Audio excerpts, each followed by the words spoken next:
7 number, ডান দিক থেকে গোসল শুরু করা। অর্থাৎ আপনি যখন মগের মধ্যে পানি দিলেন, হ্যাঁ, ইবদাআনা বিমা ইয়ামিনিহা, রাসূল সাল্লাল্লাহু আলাইহি ওয়াসাল্লাম যখন গোসল করতেন, বুখারী শরীফের 167 নম্বর হাদিসের মধ্যে আছে, তখন তিনি ডান দিক থেকে শুরু করতেন। পড়েন সুবহানাল্লাহ। তাহলে গোসলের সময় ডান দিক থেকে শুরু করা।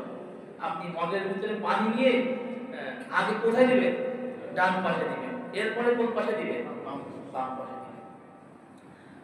8 নাম্বার, মাথার মধ্যে 3 বার পানি ঢালা। কয়বার?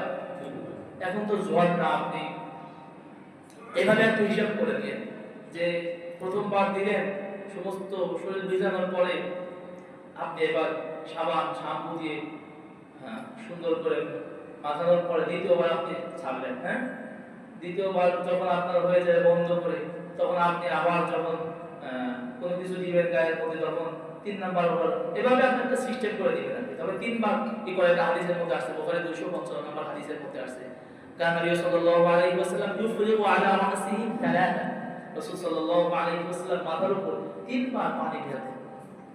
কয়বার পানি ঢালতেন? 3 বার পানি ঢালতেন। এরপর হলো 9 নাম্বার, পুরা শরীরের মধ্যে পানি পৌঁছে দেওয়া।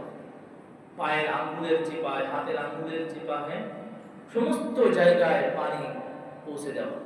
10 নাম্বার, এটা খুবই গুরুত্বপূর্ণ একটা বিষয়। দেখেন, 10 নাম্বার হলো গোসল করার পর, অর্থাৎ ফরজ গোসলের পর যেখানে দাঁড়িয়ে আপনি গোসল করলেন, তুম্মা তানাহা ফাগাসালা কদামাইহি, সেই স্থান থেকে অল্প একটু সরে যে আপনি আপনার 2 পা সুন্দর করে ধুয়ে এরপরে টয়লেট থেকে, ওয়াশরুম থেকে কি বের হবেন।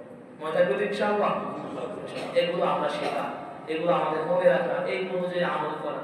রাসূল সাল্লাল্লাহু আলাইহি ওয়াসাল্লামের সুন্নাতের মধ্যেই তো বললাম, রাসূল সাল্লাল্লাহু আলাইহি ওয়াসাল্লামের সুন্নাতের মধ্যেই কি রহমত, খায়ের, বরকত। আজ আমরা রাসূল সাল্লাল্লাহু আলাইহি ওয়াসাল্লামের সুন্নাত একেবারেই আমরা ভুলে গিয়েছি। তাহলে গোসলের ফরজ বললাম, যুবক ভাইরা যারা আছে, হ্যাঁ, মা বোনরা যারা শুনছেন, অবশ্যই গোসল ফরজ যখন হবে, অবশ্যই আমরা গোসলের ফরজ কয়টি? 3টা। আপনি যদি ওয়াশরুমে যেই ট্যাপ ছেড়ে যদি সুন্দর করে সমস্ত শরীর পবিত্র করে আপনি বের হন, আপনি যদি কুলি না করেন, যদি আপনি নাকের মধ্যে পানি না পৌঁছান, বিশ্বাস করেন আপনি কিন্তু সারাদিন অপবিত্র অবস্থায় থাকবেন, আপনার কিন্তু গোসল হওয়া।